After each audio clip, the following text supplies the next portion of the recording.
午節準備到啦喂，包粽我哋首選咩豬肉呢？嗱，今日鹽妹教大家，我哋包粽仔最靚仔嘅要呢啲大肥豬五花肉啦。究竟大肥豬五花肉我哋挑選邊個部位係最靚嘅仔嘅呢？嗱，鹽妹今日一個教程教識大家吓。首先我哋完整版嘅五花肉呢，佢係連埋隻肉一齊嚟嘅。嗱，有啲朋友仔咧中意肥啲咧，就會攞上邊呢一節肉嚟包粽。但係有啲朋友仔咧就驚太肥嘅咧，就要攞下邊一節。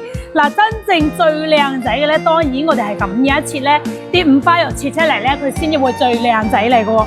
嗱，依家鹽妹教大家去點樣去區分先嚇。嗱，如果中意食好有口感靈魂嘅咧，會選擇呢嚿咁肥嘅肉嚟包粽。嗱，我咧我就中意食呢嚿咁肥嘅，因為佢有靈魂口感嚟嚇。